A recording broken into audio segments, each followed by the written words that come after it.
Gracia y gloria dará Jehová. No quitará el bien a los que andan en integridad. Jehová de los ejércitos, dichoso el hombre que en ti confía. Pueden sentarse.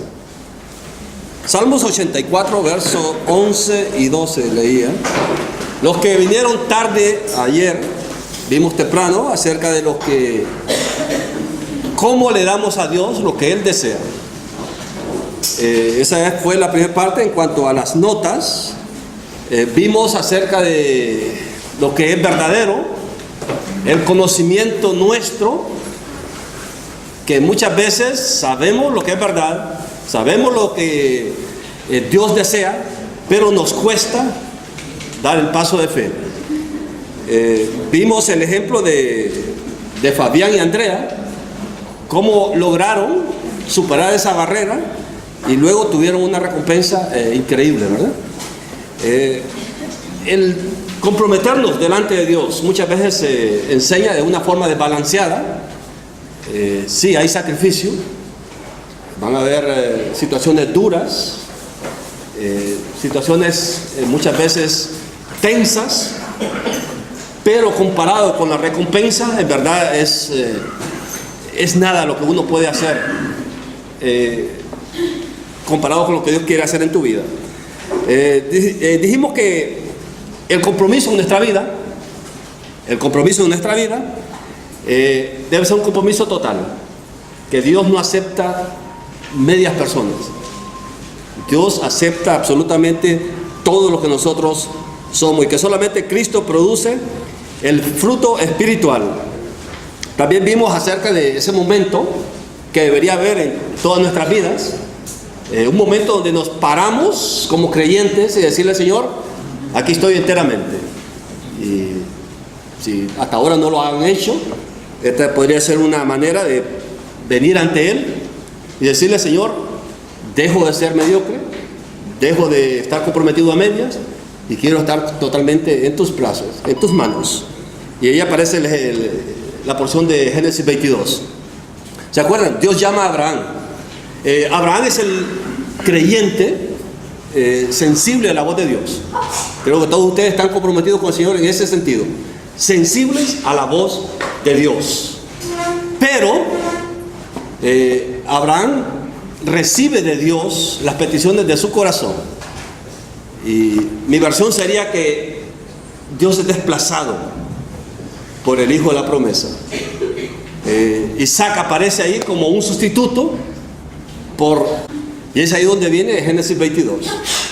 Aparecen esos tres días de angustia de camino de Abraham, luego la charla con su hijo, luego el sacrificio.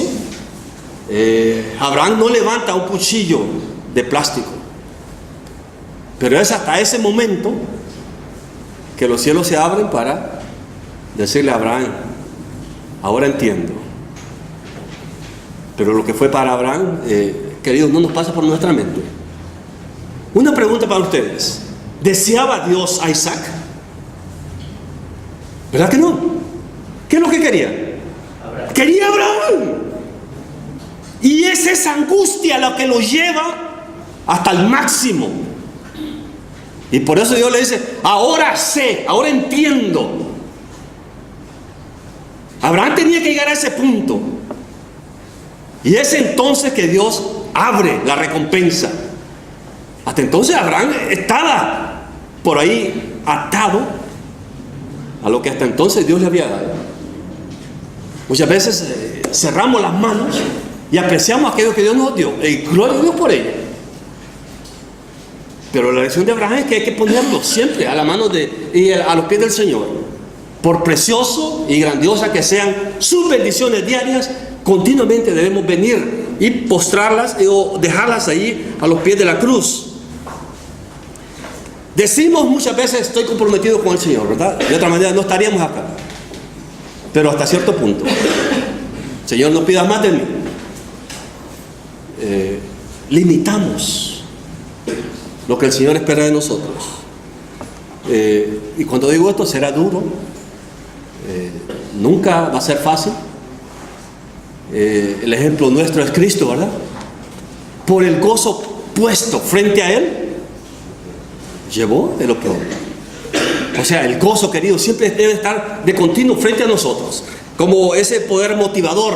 En sus notas aparece esta oración de Ruth Mayer, es un libro de devocionales, no estoy seguro si está en español, pero es una oración magistral que debería estar en nuestros labios continuamente.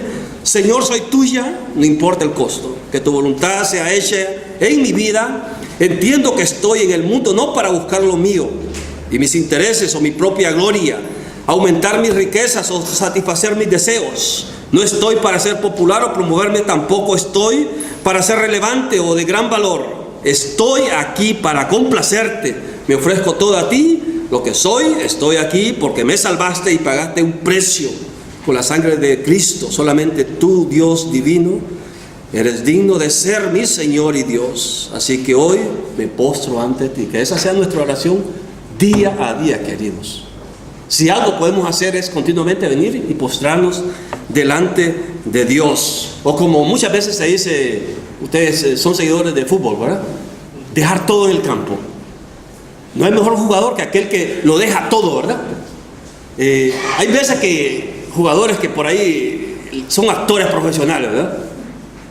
Se miró mucho eso en el mundial, ¿verdad? Apenita lo tocaba, ¡ay ya!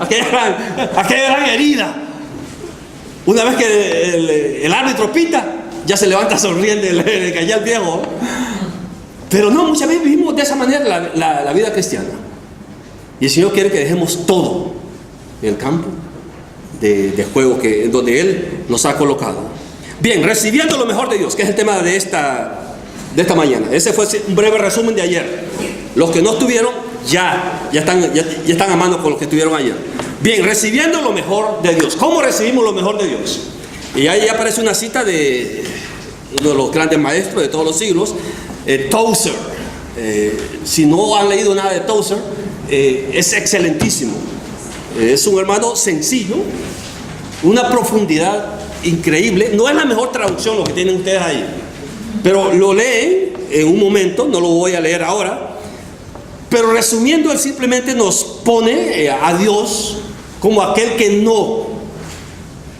no reserva nada de lo que nosotros necesitamos. Dios nunca reserva nada que es necesario para nosotros. Él siempre está dispuesto a dar, a dar, a dar y a dar. Pero nosotros muchas veces no queremos recibir. Nos conformamos con lo poco. Nos conformamos con un pequeño pueblo muy feliz, ¿verdad? Hay un canto así. El Señor no quiere un pueblo muy feliz. El Señor quiere que seamos muchos. Dice que desea llevar muchos hijos a la gloria. Y entre mayor conocimiento tengamos del Señor, mayor deseo vamos a tener de recibir de Él continuamente. ¿Sabían que el 97% de recibir de Dios es simplemente estar a sus pies? 97% de recibir lo de Dios es estar a sus pies. La lección que nos da María, ¿se acuerdan? Marta y María, dos hermanitas, ambas comprometidas en el servicio. ¿Quién escogió la mejor parte? María. Muchas veces el afán, ¿verdad? Las labores. Nunca hay un momento sin nada que hacer en los centros. Siempre hay algo que hacer. El que no está haciendo algo es porque es un haragán. Así es facilito. Porque siempre hay algo que hacer. No solamente en los centros, en la vida cristiana. Invariablemente, no importa dónde vivamos, siempre hay tareas para hacer. Siempre. Muchas veces se dice que el haragán es aquel que no hace nada. Y no es así. El haragán es aquel que hace fuera de tiempo o de mala gana.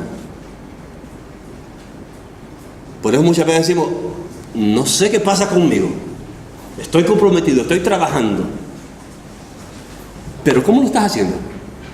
¿Para qué lo estás haciendo? ¿Lo estás haciendo para agradar a Benito, para agradar a Oscar? ¿A quién le está sirviendo? Entonces muchas veces queremos recibir la aprobación de Dios Cuando en verdad el compromiso nuestro es un compromiso a medias. Juan nos dice de esta manera: no améis al mundo ni las cosas que están en el mundo. Si alguno ama al mundo, el amor del Padre no está en él. Porque todo lo que hay en el mundo, los deseos de los ojos, los deseos de la carne, los deseos de los ojos y la vanagloria de la vida no proviene del Padre, sino del mundo. Y el mundo pasa y sus deseos, pero el que hace la voluntad de Dios permanece para siempre. Pueden poner un círculo en la palabra ama, aquí en 2 Juan 2:15, y otro círculo en la palabra mundo. El amor y el mundo deben condicionar nuestra vida de servicio al Señor. El amor al mundo como Dios lo ama. Dios amó al mundo, ahí estás tú y ahí estoy yo, de tal manera. Y es ese mismo reflejo lo que nosotros debemos hacer con el Señor. O sea, no amar lo externo, amar con el corazón. La carne aquí habla de la pasión, habla de los sentimientos, del placer. Eso se conoce como hedonismo, aquello que me agrada, aquello que anhelo. Los ojos habla de la pasión por tener, por poseer. Se llama materialismo, en otras palabras. Somos muchas veces lo que pretendemos tener. Y la vanagloria habla de la pasión por el ser, ¿verdad? Eso también se conoce como un narcisismo. Pasión por ser. Habla de posiciones. Los que por ahí desean una posición más alta. Todo eso es el mundo. Y todo eso debe ser obviamente colado por la obra del Espíritu Santo en nuestras vidas. Queridos, nuestra lucha, como el Señor lo dijo, no es contra carne y sangre. Satanás desea darte lo mejor de este mundo, de la peor manera posible, con el tiempo equivocado. Ese es el mundo. Muchas veces cosas buenas, pero fuera de tiempo. El Señor lo sabe, y por eso el Señor desea que continuamente vengamos postrados ante Él. Les decía ayer que no sé si afortunado o desafortunadamente he pasado mucho tiempo con líderes, y la mayoría no me impresiona. Poco compromiso con el Señor, poca dedicación a la palabra, poco amor para la Escritura. Y si eso uno lo puede discernir, imagínense el Señor. Y por eso vemos ministerios que no trascienden, obras que fracasan, iglesias reducidas a un par de hermanos. Y podemos decir, bueno, ¿será esta la gran obra del Señor? Muchas veces las situaciones más sencillas, las que menos le damos importancia, son en verdad la voluntad de Dios para nosotros. Y muchas veces la pasamos por alto, porque tenemos un concepto equivocado de lo que es la bendición de Dios para nosotros. Así que, queridos, cuando busquemos la bendición de Dios, notemos que Dios siempre bendice su palabra. Siempre Él está detrás de nuestros dones, siempre. Y que independientemente de nuestra fidelidad, Él siempre bendice su obra, invariablemente. O sea, Él bendice no porque nosotros estemos involucrados, sino porque es su obra. En Corintios se nos dice que sus dones, lo que el Señor te dio a vos, Él no lo vuelve a agarrar. O sea, Él no lo quita tuyo. Te dio algo y te lo dio eternamente. Dice que irrevocables son sus dones y el llamamiento que Él te hizo a vos. O sea, si hay fracaso en tu vida, no es porque Él decidió dejarte a un lado, sino porque vos te hiciste a un lado y no pudiste experimentar el 100% de lo que el Señor tenía para vos. No hay nada mejor, queridos, que hacer la obra de Dios con pasión, ¿verdad? Hay hermanos que enseñan, hermanos que predican y como que da pena su mensaje. Ese no es el Dios a que yo sirvo. El Dios a que yo sirvo es un Dios que bendice, y bendice abundantemente, que da ganas servirle, da ganas venir ante Él, que continuamente nos sorprende con bendiciones que no esperábamos. Ese es el Dios al que a ti te ha llamado. Si yo le dijera que detrás de las puertas está el Señor, y obviamente por una buena relación conmigo, ¿no? les concede a ustedes 10 minutos, ¿qué le pedirían? ¿Tenemos alguna expectativa con el Señor? ¿Qué le pedirías al Señor? Muchas veces tenemos una lista como Dios del supermercado, ¿verdad? Señor, te pido. Pero ¿sabe eso? La voluntad de Dios para ti. ¿Cómo nos miraría el Señor si detrás de esa pared estuviera ahí y tienes que entrar ante su presencia? ¿Qué le pedirías? ¿Saben que lo podemos hacer todos los días? 24 horas al día. Su oído siempre está inclinado. Siempre. Nunca está tan lejano, sino a la distancia de un suspiro. Y muchas veces lo ignoramos. Y después vivimos vidas fracasadas por las presiones que tenemos todos los días. ¿Desean un examen? Bien, 2 tipos de exámenes. Uno para los fuertes y un examen para los no tan fuertes. Los no tan fuertes, 3 días es el examen. 3 días sin entretenimiento alguno. Sin Facebook, sin teléfono, sin televisión, sin películas. 3 días. Los más fuertecitos, 10 días. Sin internet, sin teléfono, sin películas, sin cable, sin periódico. Sin fútbol. Sin fútbol, exactamente. Miren, queridos, al final de ese periodo, como que se van a dar cuenta de la basura que asimilamos inconscientemente. Inconscientemente. La televisión nos inunda de estupideces. Las noticias. Ayer hablábamos con la familia Fuentes acerca de las noticias. Nosotros tenemos las buenas nuevas. El mundo no tiene buenas nuevas. Son fracasos y tormentos y angustias para el alma lo que el mundo ofrece. Así que si queremos experimentar qué es lo que nos está marcando, hagan el examen, ¿sí? Y ya van a ver que al final van a ser un poquito más santos. Bien. Lo positivo, ya hasta ahora ha sido un poco negativo, ¿verdad? Lo positivo, hay no solamente decir no a lo que el mundo ofrece, sino decir sí a lo que el Señor desea para nosotros. Aquí entra la ilustración de el gusanito, ¿verdad? Que se cansa de ser gusano, se hace una casita y sale transformado en una bella mariposa. ¿Nos cansamos de ser gusanos? ¿O a quién le gusta vivir siempre como un gusano? Dios desea transformarnos, queridos. Ese es un proceso que solamente Él lo puede hacer. ¿Se acuerdan en Marcos capítulo 9? El Señor hace esto, miren. ¡Tan! Aparece la S, Superman.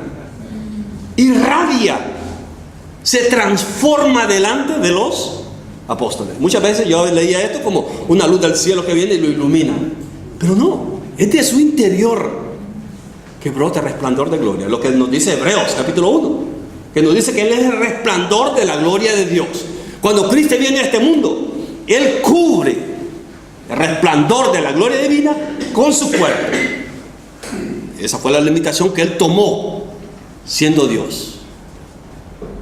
Limitación que muchas veces nosotros queremos imponerle a Él todavía. No hay nada, queridos, que obstaculice la gloria de Dios en nuestra vida si en verdad queremos que Él nos transforme. Eso es lo positivo en cuanto a lo que Dios desea con nosotros. Es un proceso, pero es un proceso bello. Estar en las manos de Dios, no hay nada mejor que eso, querido. Muchas veces en el lenguaje médico es lo último, ¿verdad? Che, ¿cómo está el diagnóstico? Y está en la mano de Dios. ¿Qué significa? Y el hombre no puede hacer nada, ¿verdad? Comencemos desde ahí. Estamos en las manos de Dios. Qué mejor lugar para estar, ¿verdad?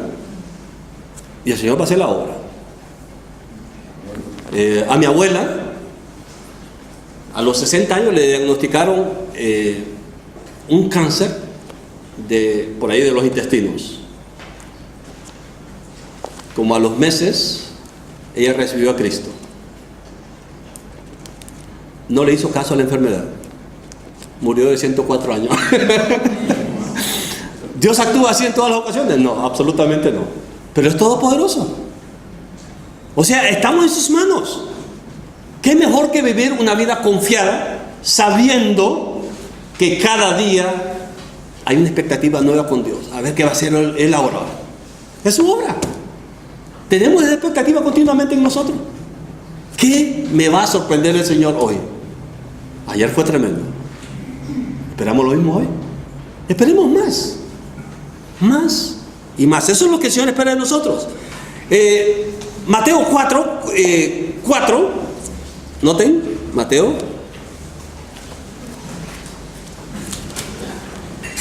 Me perdonan si estoy hablando un poquito rápido. Los que no entiendan muy bien, levanten la mano y se van a quedar con la mano levantada. No, pero miren, si algo no entienden, anoten y después me lo dicen. Mateo 4 habla del principio de lo que nosotros debemos vivir. Dice: no solo de pan vivir el hombre, sino de toda palabra que sale de la boca de Dios. No solo de pan vivir el hombre, sino de toda palabra que sale de la boca de Dios. Y obviamente ahí nos introduce a Génesis 3, ¿verdad? Donde Dios ordena, Dios establece principios, y nuestros primeros padres, como buenos ejemplos, ¿verdad? Lo desobedecen. Desde el principio, querido, muchas veces decimos, estamos en una generación caída. Y sí, estamos en una generación caída. Pero aunque no hayan otras personas alrededor de nosotros, por naturaleza, tendemos a bajarnos del altar, que es lo que Romanos 12 nos está haciendo hincapié aquí en esta mañana. El Señor desea que vengamos como sacrificio vivo. Pero un chivito podrá estar un par de minutos en esta mesa, luego brinca. Continuamente se baja el sacrificio vivo, y eso somos nosotros, continuamente bajándonos de donde el Señor desea que nosotros estemos. El proceso de recibir lo que Dios nos tiene debe pasar primeramente por nuestra mente. Por eso Romano está hablando de ello, ¿verdad? Renovar la mente. La palabra de Dios es el único aliciente, es el único baño, la única receta que Dios nos ha dado para que continuamente vengamos y nos limpiemos en su presencia. Dice que su palabra limpia, su palabra transforma, su palabra purifica día a día. Y no es cuestión de la mitad de un verso, cerrar los ojos y ya estoy en paz con Dios. Muchas vidas de oraciones es esa. Y por eso nos sorprende muchas veces las situaciones que vienen en nuestra vida. El salmista decía: fueron halladas tus palabras y las comí. ¿Acostumbran la escritura? ¿Acostumbran a hacerse de ella? Cuando andan de viaje, cuando van en una tienda, cuando están esperando, cuando están haciendo cola, ¿en qué gastan el tiempo? Les doy ejemplo, miren. No ando plata, pero miren, ando tarjetitas, versículos. Miren, estoy esperando la palabra, la palabra, la palabra. Y poco a poco va a ir calando. Gastamos o malgastamos el tiempo innecesariamente, pudiendo redimirlo. Se nos manda a redimir el tiempo. El mundo va a clamar por nuestra atención. Pero cuando tengamos tiempito, miren, ejercitemos la mente. Y la palabra nos va a ir limpiando, nos va a ir limpiando, nos va a ir limpiando, nos va a hacer lo que en verdad el Señor desea que haga en nosotros. Colosenses capítulo 3. Colosenses 3. Noten el verso primero. Si pues haber resucitado con Cristo, buscad las cosas de arriba donde está Cristo sentado a la diestra de Dios. Poned la mira en las cosas de arriba, no en las de la tierra, porque habéis muerto y vuestra vida está escondida con Cristo en Dios. Cuando Cristo, vuestra vida se manifieste, entonces vosotros también seréis manifestados con Él en gloria. O sea, ¿hasta cuándo nosotros seremos manifestados? No cuando nosotros querramos, cuando Cristo se manifieste. Muchas veces queremos anticiparnos o adelantarnos al Señor. No hay por qué hacerlo. Dice que debemos buscar, o sea, un proceso que nosotros debemos comenzar, o como nos dice 2 Corintios 10 también, que la mente debe estar continuamente en ese ejercicio de estar ante la presencia de Dios. Nos habla de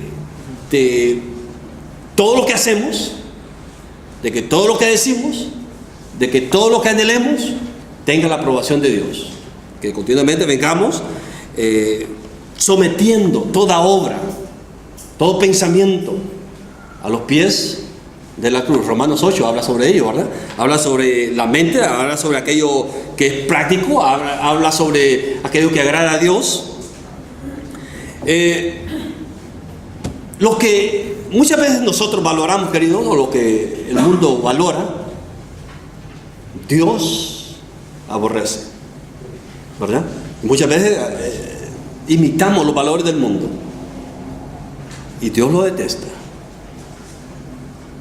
En una ocasión, mientras estudiaba, bueno, mis primeros años de creyente, estaba con este hermano que se llama Montgomery, uno de mis maestros en el seminario Trinity. Estamos en una campaña acá en una pequeña comunidad, un grupo como de 15 estudiantes, 3 maestros. Nos dividimos en 3 grupos. Al final de 3 días iba a haber una evaluación de parte de los maestros. En mi grupo habíamos 5 más el instructor.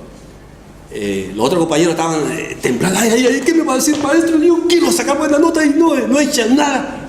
Yo estaba confidente. 2 personas habían aceptado a Cristo, habían repartido como 50 folletos, el devocional, la lectura bíblica de memoria. Ellos estaban con 2 o 3 versículos. Yo me partía capítulos.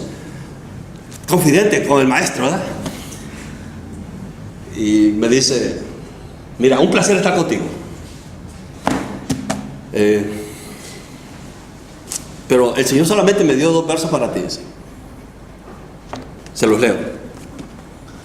Los tengo aquí, miren.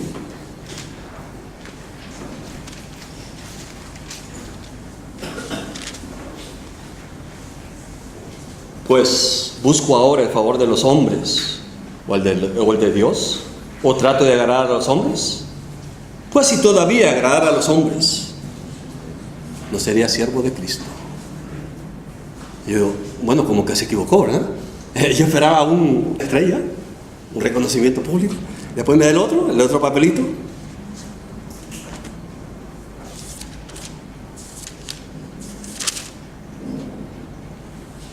Lo que los hombres llaman admirable es abominación delante de Dios. Que Dios transformó mi vida. Quería quedar bien con el maestro. Digo, el maestro de la clase, para impresionar a los demás. ¿A quién deseas impresionar? ¿A tu esposa? Gloria a Dios por la esposa que me ha dado. un ojo para lo negativo como ella sola. y muchas veces me humilla. Eso es saludable. Lo hace no porque no me quiera. Muchas veces Dios nos humilla, queridos. No porque no nos quiera, porque desea lo mejor para nosotros. Si hay algo que continuamente debemos traer a los pies de la cruz, es nuestras facultades, nuestras capacidades. Que día a día estemos postrados delante de Él y que sea su obra en nosotros, como escuchamos anoche, ¿verdad?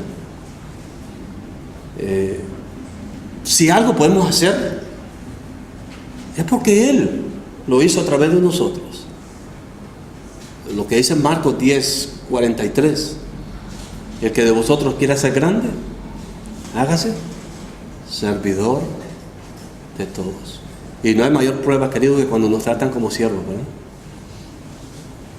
Sin derechos, sin una gracia, sin una palmadita de aceptación, sin un presente.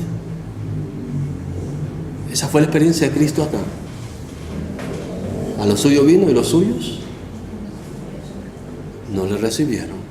Pero no fue un motivo para Él dejar su obra a medias. Es más, dice que viendo lo que estaba frente a sí, dice que no estimó eso como cosa que aferrarse. Bien, queridos, ¿cuál es tu objetivo? ¿Cuál es tu objetivo en esta vida? ¿Qué prioridad tiene?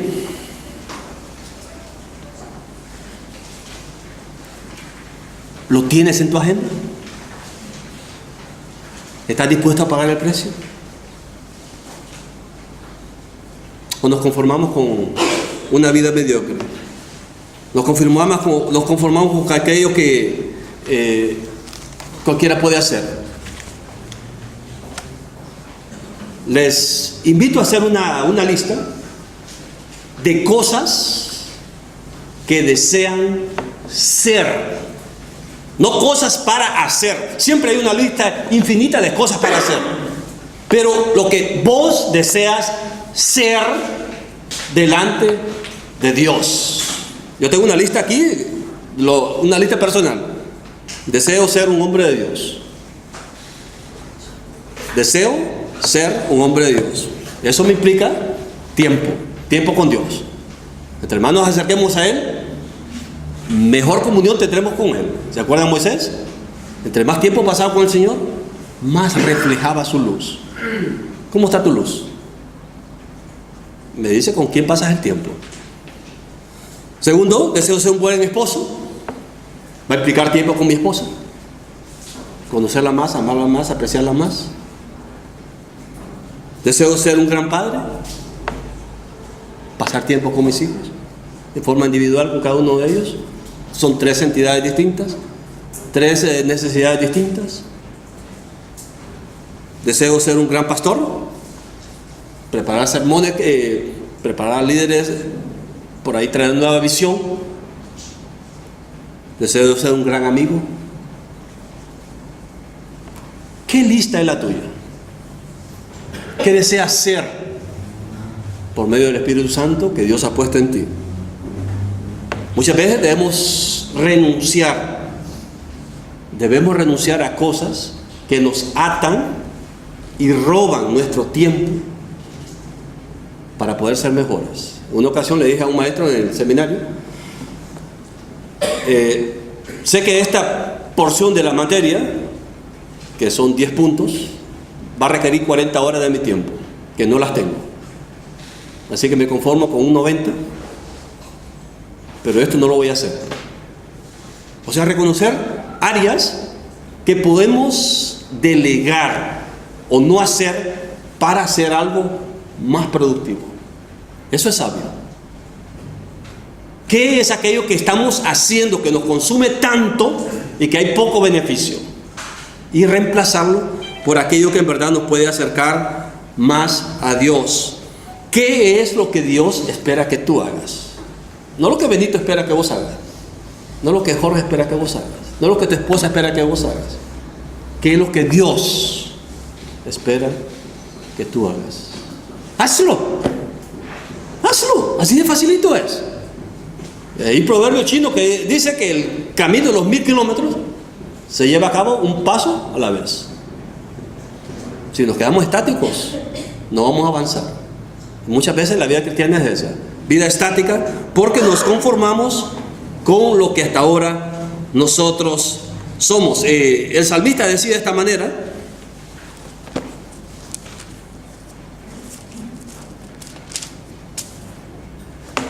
dice, deleítate a sí mismo en Jehová, y Él te concederá las peticiones. ¿Nos deleitamos en Él? ¿Esperamos en Él? ¿Confiamos en Él? ¿Añoramos estar con Él? Quiera Dios que así sea, queridos, para su gloria y honra y el bienestar de tu alma. Que el Señor les bendiga.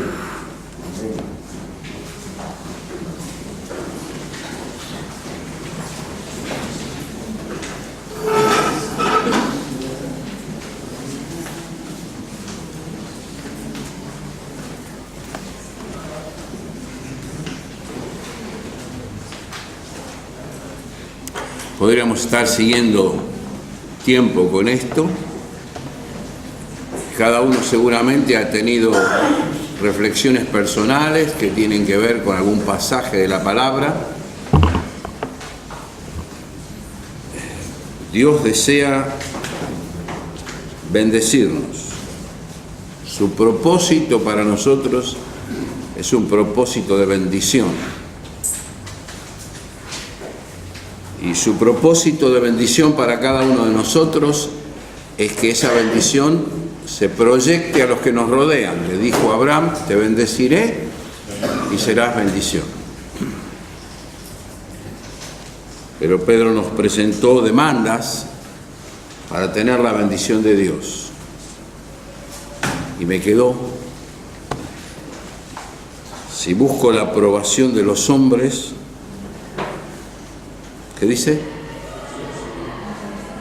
No soy siervo de Dios. Y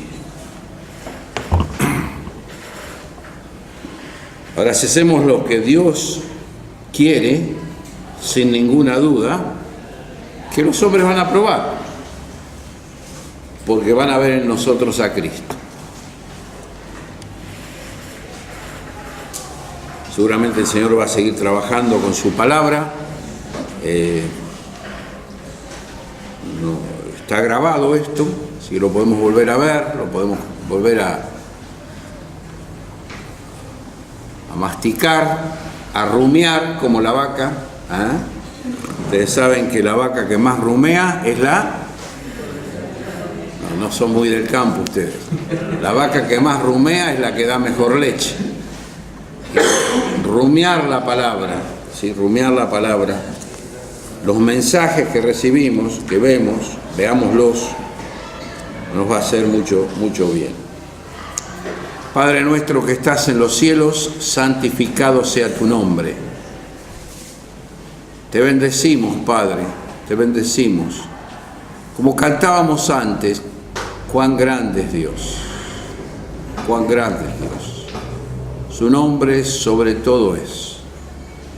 Y el Dios del cielo y de la tierra, el creador del universo, el que hizo todas las cosas con una belleza y con un cuidado y con un orden incomprensible, ese bendito Dios es nuestro Padre Celestial. Vos sos nuestro Padre Celestial. Y te complace en bendecirnos, te complace. Quisiéramos cantar ahora las palabras del himno: Abba Padre, te alabamos. Recordando que tú encuentras complacencia en mostrarnos tu favor. O sea, tu placer es bendecirnos. Enséñanos a dar los pasos íntimos, personales, para ser bendecidos por ti.